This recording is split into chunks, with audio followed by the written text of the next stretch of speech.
Assalamu alaikum agayın. Bugünkü temamız Paxtakor deysiңер mi? Mamıkkor degen bolamda bugün tema boyunca Mamıkkor atasaңар bolot. Prezidentin kadamdары degen temаны айтайын деп атам. Эми жакшыны жакшы деп, жаманды жаман деп айтып жүрөбүз колдон келишинче.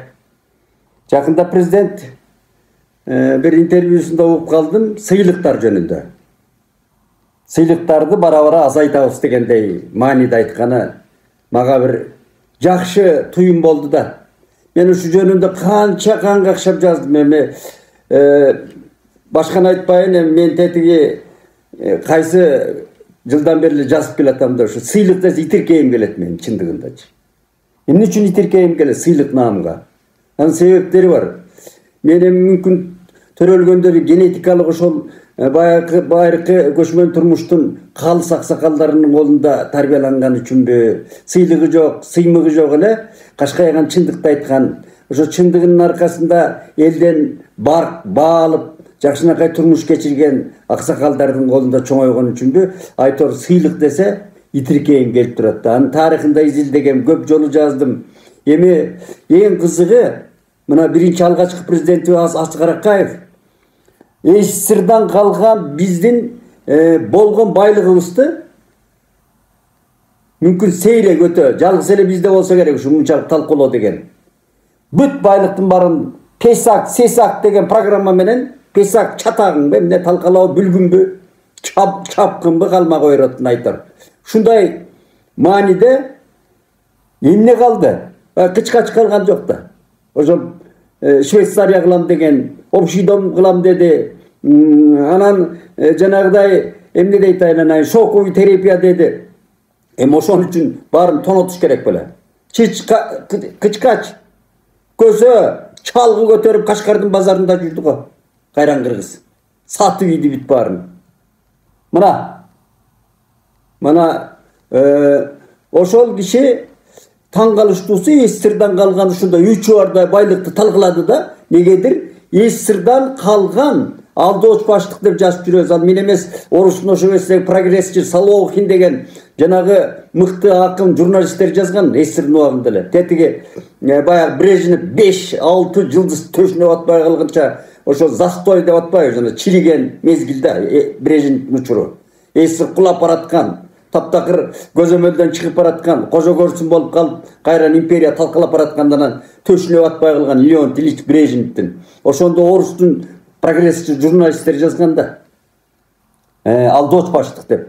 Бул алдооч баштык албетте тетиги мурдакы патшалык Россиянын убагында деле Георгий анан эмне деген ордендер болгон алар. Батырлык үчүн берген, эл коргош үчүн жанагыдай чоң меледе берген ордендер болгон. Бирок жанагы элдик наам, народный писатель, народный поэт, народный теге актер, артист, шыгылы ушундай народныйлардын баарын 36-жылы тарыхта Сталиндин идеологдор чыгарган мына. Муну илип коюп, кыскасы көз каранды кылуу да. Ошол Компартиянын одасын хорун ырдатуу, мындай кыскача айтканда эле. Мына ошону Кайран Акаев негедир сактап калды дагы, баарын талкалап туруп СССРдин мурастарын. Ошол алдооч мурасты сактап калды. Муну каңгакшап канча жаздым мен, канча кезикке, канча кишиге жаман көрүндүм мен. Туугандарыма да жаман көрүндүм мен. Сыйлык алган.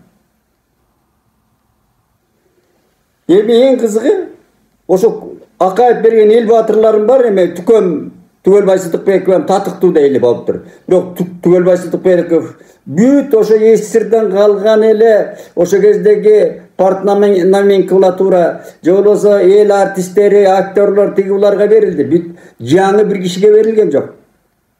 Эгемендик коом жаңы да, жаңы формацияда. Таптакыр жаңы мамлекет куруп атабыз да. Анан ал эскиден алып эле ошол кишилерге берди. Ал кезде эми Түкөңдү алган мамлекетти, Сталин сыйлыкты, башкасы алган СССРдин эл артисттерин, ошо Сабира Эжев, Күмүшалиевалар эл артисттерин алган кишилер да. Ошолордун баарына эл баатырын берди да. Анан ошол болбогон, жараксыз эми кайран кишилердин мен эмгегин жокко чыгарбайм. Ал убагында алган, ал коом ошондой болчу.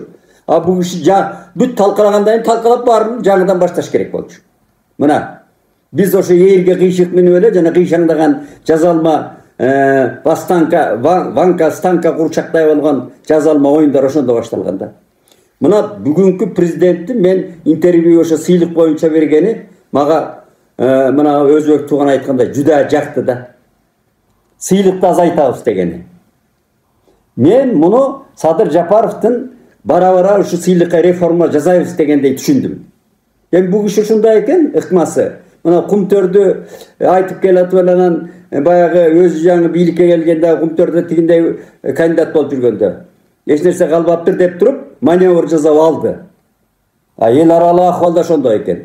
Анан бара мына коррупцияга каршы күрөшөбүз деп, анан эмне качан баштайт, дароо баштайт, дароо эле сокпойбу деп аткычакты, баягы кыргызча айтканда. Эки дос анан акырындык менен баштап атат мына.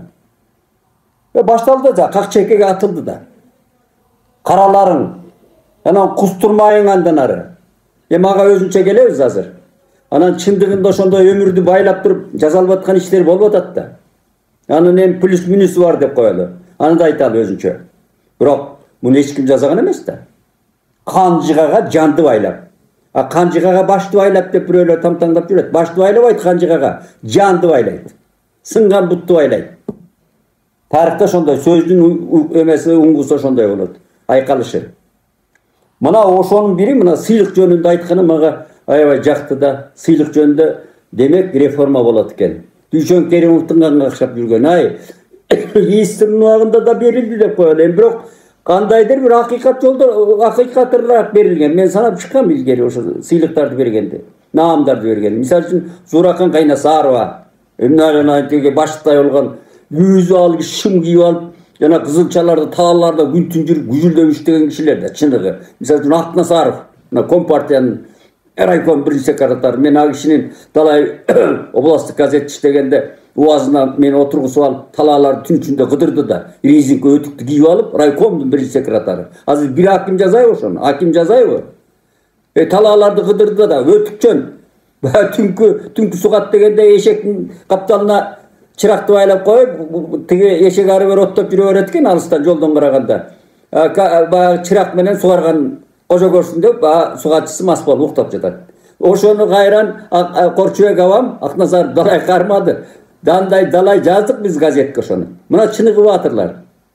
Мына биз чоң койчу дейбиз, биздин тиги аксакалга кийинде берилбеди эки жолку баатырмы? Таштанбек Акматов.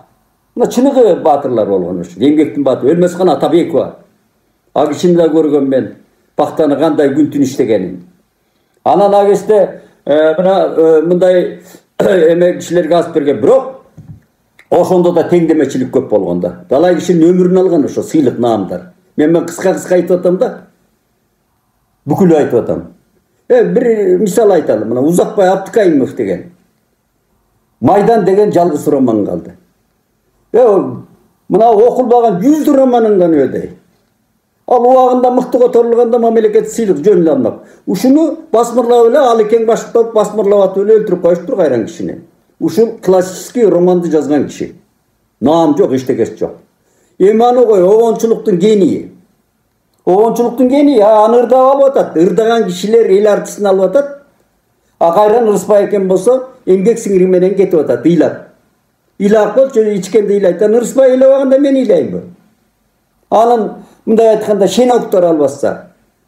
Бирөө дагы ошону Рыспай Абдыкалыбасын, мен мындай чыга турайын деп бирөө айтты экен ошондо. Жүрүнүп эле алып атат. Ушу тагып алганга корустан. Илгери ким укмуш жазган аны тиги кайран Чыңгыз Айтматов, кылым карттар бир күндө. Аны көрсөтүш үчүн жакканы мындай ордендерди көрсөтүш үчүн атайын ишиктин немесин чапканындай эметин көрсөтүп атпайбы атайын.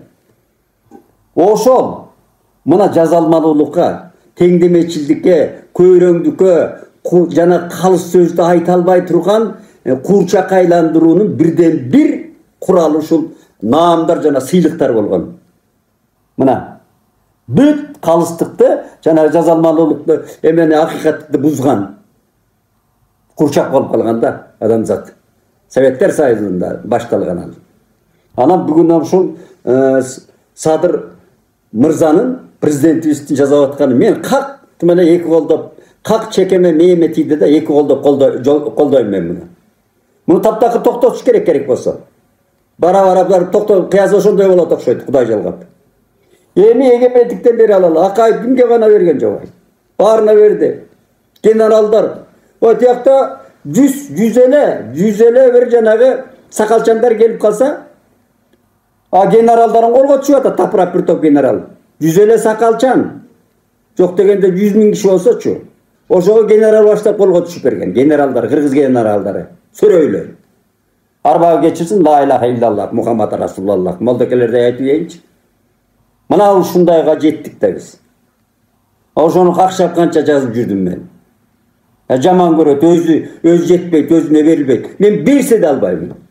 Mına men özüme özüm, uşul akıl esim orunda tursa, kandaydı bir kayıp kaskağından birden men bağlanıp, şu prezident je el yazdıçısı, je emgek singirgen yazdıçı dese berse, men prikaz çıkkandan keyin rahmatımды aytıp turup albayım. Mına albayım, uşul akılım tursa. Ya bunu bilem de bu büt adam zattı. Hem Finlandiya'nın nelakını degen var bu. Gruziyanın nelakını degen toktatkandalar eçak. Latviya Privaltika'nı koy. Bu jerde el hakkın albay, emi el hakkın el жазуучу alganda былтыркtan berki sawun alsan gülkün gelet. Çıkarmalarını okup alıp gülkün gelet de. Şordu Kırgız teysinde men oşon üçün prezidentten çoğun ümitim dagı payda oldu. Demek bu işi akırında jazayt eken. Kuday densoluk berse. Şunu kaalayım ben. Dagı uşintiп жыла берсек жакшы болот. Bara көчтү söylöt degen uşul eken da. Buga emettige çoğun akıldın dele, çoğun bilimdin dele, çoğun çoğun manevraların dele gerek jok eken. Buga erik gerek. Namus gerek. Eldik nark dep prezident özü çıkarıp atkan nark gerek da. Mına oşonu kutuktayım, oşondoy жүрүштөрдү, kadamdardı. Anan sözdün kıskası sıylыкtandan keyin, Akayev'dan keyin Bakiyev'e dele ulandı. Mına Otunbayeva ece 1,5 yıl jazalma prezident boldu. Jazalma degeni men dünyada jok bunday prezident. Anan özü makul bolup, jana 14 revolüsiyon söröylör de öyle aytam ben hazır. Alardın bilimdigi joğundan, lideri joğundan, anan çaçırap keyin jok boluştu, birbirini kamap atıp. Ece bir monopoliya jarıyaladı oşo кезде, oşo sıylıkka. Uşu kişi el aralık akbaldı bilgen kişi, oğun koçayını işi toktoyt da oyladım. Çok. Bir tükeden yine al işi de vere başladı. Talaşçıklarga da verdi. Geçirip koysun, generalını da verdi. Elbatır'ın Beksultan Jakiyev başlap verdi. Absurd.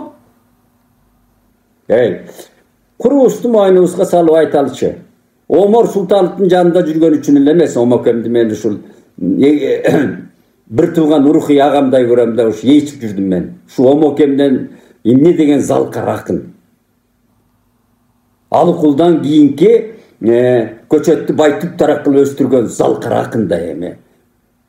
Omardan kıyın kim var eme. Azır mına göz ötüp ketti gayran kişilerden. Uşul Omar Toktoğu sıylığını alalbay oldu. Başka ne kılasın? İtibay, Çotubay'dın bari alan sesinden gelgen baldar aldı. Toktoğu sıylığını. Toktoğu sıylığını demekçi Çıngız Aytmatov özü yazgаны var intervüsü. Bir yerden okudum ben. Mağa bardık sıylыкlardan Toktoğu sıylığını alı kıyım oldu depçi. Mına Kırgızdın kılğanı. Kırgız oşondoy kılat.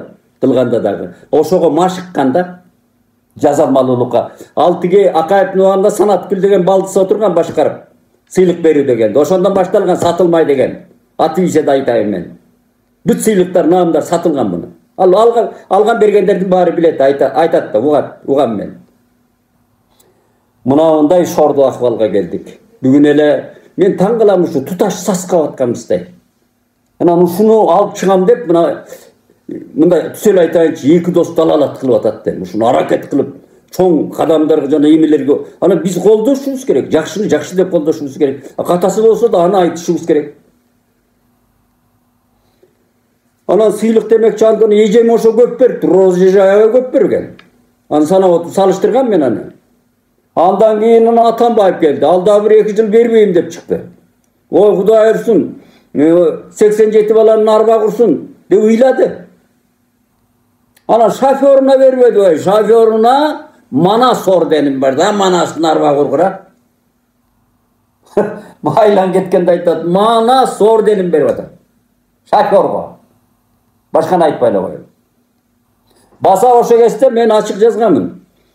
Эрнис Турсунов деген мен жаке досторум да булар. Мына ушуларды мен жаман алдым да, мен ушуларды тилүү китептерден үйрөнөйүн деп, мүмкүн аларга да жакшымын, мен ушул уганактыгым, окурмандыгым, аларды сыйлаган кичпейилдигим аларга жаккан. Мен кимдин ким экенин тети каргадайда Манас окуп, китеп окуп жүрүп аңдап билчүмүн мен. Кимдин кандай деңгээли бар экенин. Мен кеч жаздым. Ошо тартынып жүрүп, жаза албай жүрүп, эми деле мына 4-5 томдук болуп калыптыр. Ошону иргеп, кайра иргеп атам, ушулар чыгарыш үчүн, ай бетим кызарып калбасын эртең депчи. Азыр өзү өлүк артык. Көп аңгемелердин, дүнгөбөмелердин. Мен айтайын, эми 70ке жакындап калдым. Эртең чыгарам, аманчылык болсо. Кийин сынгандарды көрө элем. Эми ушул Эрнис айтып атат мага, Эрнис Турсунов. Bir şarap içip otursak aytат да, meni тамашалап. Мен ачык кызгам. Ай, Омордосуң айта бар. Бексултан Жакиев тири турганда Оморго 99 сыйлык эмес, 99 сыйлыгын тезеге да берилбейт деген. Мына кайран кишилер өтүп кетти. Мына ушул кур сыйлык талашып, кур сыйлыкты ыра көрбөй жүрүп өтүп кетти. Трагедия, улуттун кыйрашы деп айтылат мына. Мына. Ал эми 19-кылымда 20-кылымда көчмөн доордо Кайран Сагынбайды, мына Өзбек бай деген теги Байтиктин иниси, жана Гилдия чоң бизнесмен деп коелу, ошо кездин көчмөн турмуштун биздин баштооч. Ошо киши чакырып келип, бүт чүйгө Манас айттырып жайлата. Сакең 400 жыл кайдап кетиптир гонорарына. Мына эл, ошо караңгы эл өнөрдү кандай сыйлаган. Материалный сыйлап атат. А дүйнө өнүккөн эл бүгүн материалный сыйлайт. Курул иле бербейт муну. Нобель сыйлыгын деле, Оскарын деле бүт артында акчасы бар. Адам өнөр адамынын жүгүн жеңилдете турган, ошонун шартын, жазуу өнөрүн өнүктүрө турган, шарт бере турган материалдык ценности бар ар жагында. А биз жөн илип койсо эле болду, ошого шанаңдап эле сүйүнүп жүрөт. Бул адамдын психологиясын талкалай турган ыкма болгон Советтер Союзунан берки. Андан кийин анан эми мынча болду санап өтөйүн. Андан кийин Атамбаев кимге гана бербеди деп айттык, Жээнбектин биринчи буйругу Атамбаевга эл батырын берүү болгон. Анан ортодо от чыкты. Ал буйрук ошо боюнча калды, Аллаху акбар. Мына Жээнбек басып жүрөт, ошо буйрукту чыгарып коюп. Ошо буйрукту калп чыгаруу үчүн деле жоопко тартса болот да. Анан пайда ачуң келип эде жумшак айтайынчы Сали Жанекече. Мына мындай абсурдстанда жашаганбыз биз. Абсурдстан дейт муну. Ошон үчүн президентти мен колдойм, куттуктайм ушундай кадамдарга барып аткан. Анан эми көчөдө мен жазгам өткөндө Кулатовго бергенде, мына Кулатов кайрандар, эмгектери бар дейли, укмуш дейли. Өлгөн кишилерге берип атат. Өлдү да, өлмак дейт кыргызда. Бүттү ал, сыйлыгың да кереги жок, даңкыңдын да кереги жок, өлдү, аны тирүүгө бериш керек болчу. А мен жазып жүрбөйм, Кайран Разаков, мына какшап атабыз, Разаков нердигин. Кызматтан кетип атканда бир эле эжекебиз колдогон, аял заты мына жерде. Бүт саткан, Кулатов баштап саткан. А Кулатовтар кийин Москвага барганда, Разаковго учурашабыз деп барганда, биринчи киргенде эле татар жеңебиз Кулатовду алакан менен чапкан. Мына ошо жанында жүргөн кишилер айтып берген. Это факты. А бүгүн Кулатовго берип атабыз. Эл батырын. Эки чал аксакалга бердик. Медеткан Шеримкулов менен эми мына аксакалдарга айланайын. Булар каргап мени түймө жесинчи. Берке Жумагуловго. Бул банкрот кылган кишилер да бизде. Мамлекет банкрот болгондо 30 жылда. Ошонун бирден бир башында жүргөн авторлор ушулар. Банкротизмге эл батырын берип атабыз. Президент акыры ушуну аңдап түшүнүп, акырындык менен ушу кадамдарга барып атат. Мен ушу сүйүнүп айтып атам да муну үчүн. Бул мен саясий ката деп жоопко тартсаңар тарта бергиле. Бул карандай чындык. А көлдүн алтакеси 70-син кийин кошушкан. Бирөө дагы байлык бийлик үчүн алган эмес, бүт кашкайган чындык үчүн алган, калыстык үчүн алган.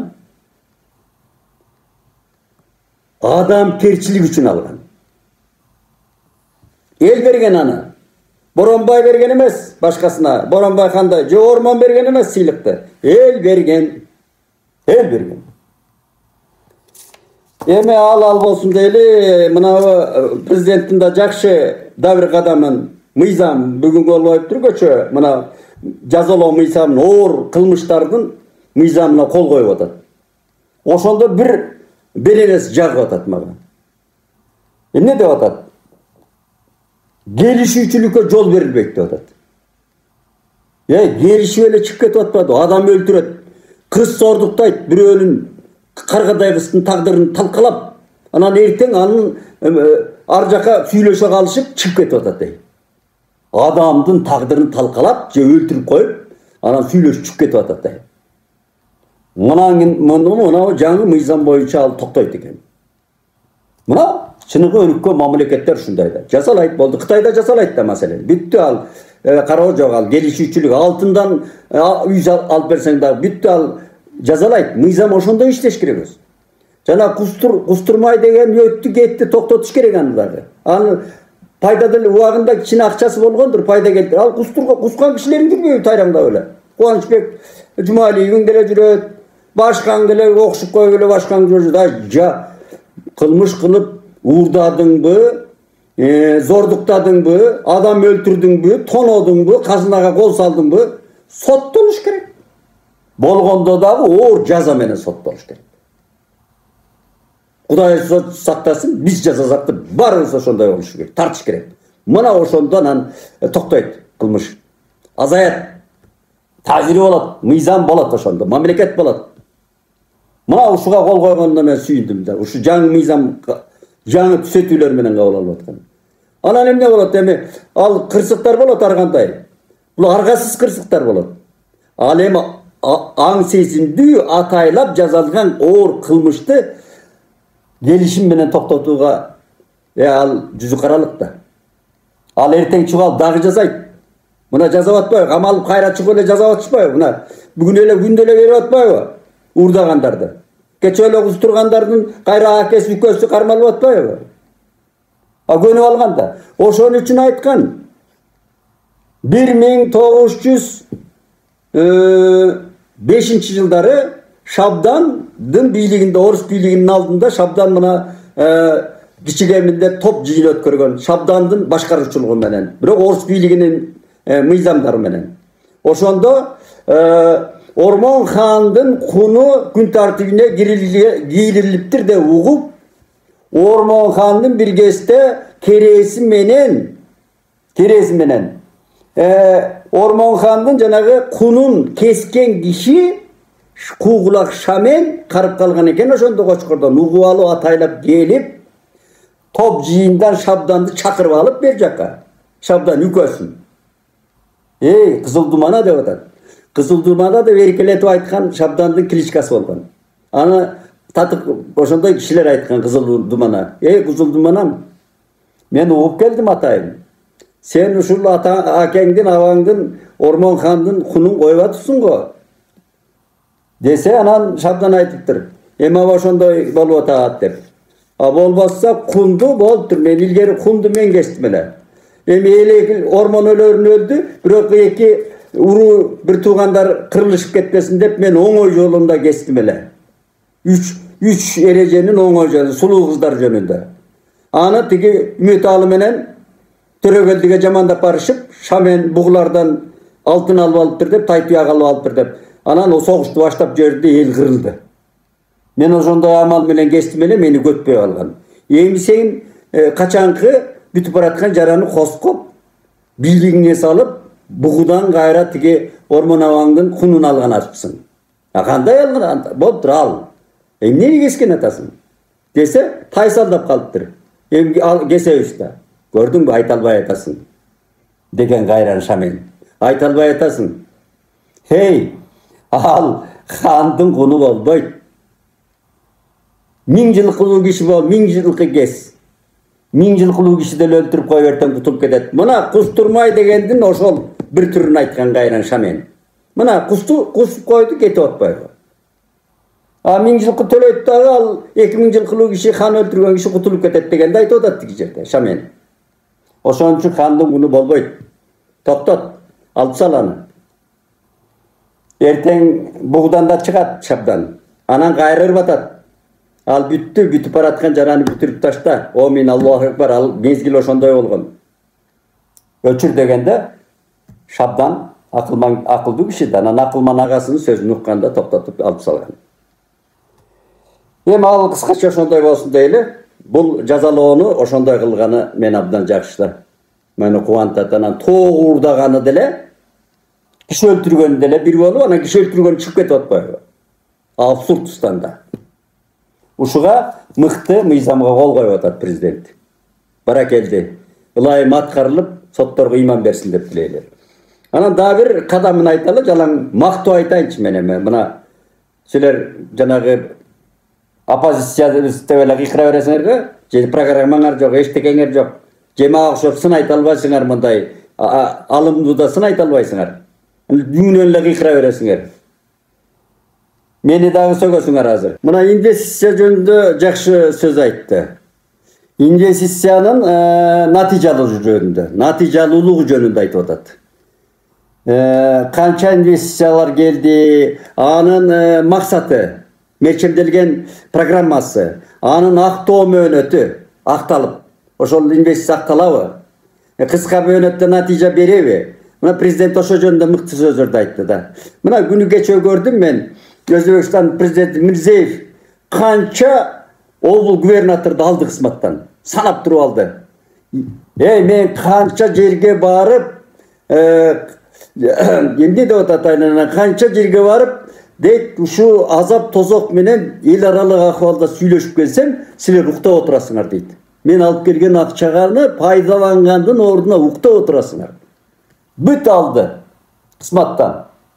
Инвестиция, ар бир айыл өкмөтүнүн инвестиция менен иштеш деп атат. Алып кел деп атат.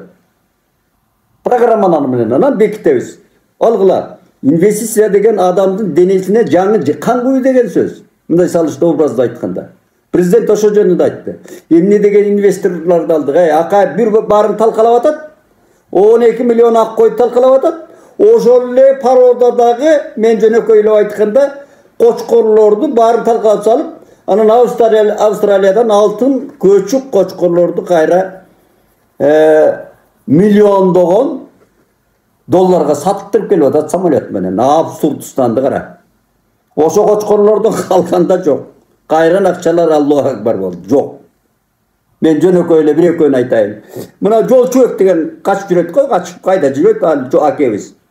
Бул канча акчаны жок кылды. 2 ашуну салам деди. О мен жок. Песак деген чыкты бүт талкалоо. Эмне дегенем күлкүн келет да. Ушинтип келдик да биз.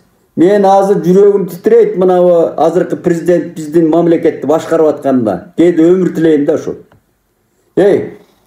Ниетибиз оңолсун, колдойлу, катасы болсо так айталы, ачык айталы, бүжүрөбөйлө. Камап ийсе деле. Камабайт ачык айтсаң, туура айтсаң. Анан будуңдатып эле анан тигиндей кылбай ачык айтыш керек. Аны кыжынбай эле кемчилиги болсо ачык айтыш керек да. Анан өзүнчө келип айтабыз. Ошон үчүн мен ушундай кадамдарына кубанам, колдоймун. Мамлекет улайым өткөндө Германиядан бир 93-жылы барган экен бир жигит. Азыркы бүгүнкү күндө эл аралык туризм компанияларынын алдыңкы 4-5 компаниянын президенти болуп калыптыр. Ошол жигит кандай кыргызча таптак сүйлөп атат, ушул менимче сусак тараптан экен. Немисче немисче сүйлөгөн турган жердечи, бирок кыргызча таптак интервью берди да мени сүйүндүргөн. Ошол жигит эл аралык жанагы туризм боюнча, поезддик туризм дейбиз, ушундай туризм боюнча алардын түрлөрү бар экен, эл аралык чоң компаниянын президенти экен. Ошол айтып атат, ушул балдарга айтып атат, мына мындай болуш керек, чет мамлекетке келгенде могуларды билиш керек, мындай кылыш керек. Орусча айтканда подробно айтып берди. Биздин балдар өсүп баратканда кубанам. Ошол миграцияда эле күчелем, ошол жактан өнүгөт окшойт, ошол жактан келет окшойт бизге. Жакшылыктын баары. Кайра Манас атабыз Алтайда төрөлүп, келип анан Ала Тоодо империя кургандай, кайра келип анан мына биздин азыркы башталыштарга жөлөк болуп, ошолор жаңы кан куят окшойт. Мына ушундай инвестициянын баркын ошол жигит айтты да. Ар бир тыйынына чейин эсептелиш керек, ар бири. А биздин инвестициялар эмне болду? Мына Атамбаев деген байлап салды бизди. Улуу дракон болуп. Алды жакшы тилектеп коелу. Альтернативдүү жол деми жаман деп айтат деп чыкпагыла. Биринчи алына жараша иш кылыш керек да. А кимден алып атасың инвестицияны? Кече Перунун портун алып койгон Кытай. Мынау Падакшанды алып койду. Инвестицияны төлөй алган үчүн. Аларда мерчендирген программа бар. Ал улуу дракон дейт аны. Ал Батыш эмес, Америка эмес, Орус эмес, берип койгондон кечип койгон. Мынауну ойлош керек болчу. Альтернативалуу жолду коюп эле ошол акчанын жарымына мынау эле жолду. Түндүк түштүктүн мынау жолун эки тараптуу кылып жана моомдой мощный жол салып коюш керек болчу кайра. Канча акча үнөмдөлөт эле.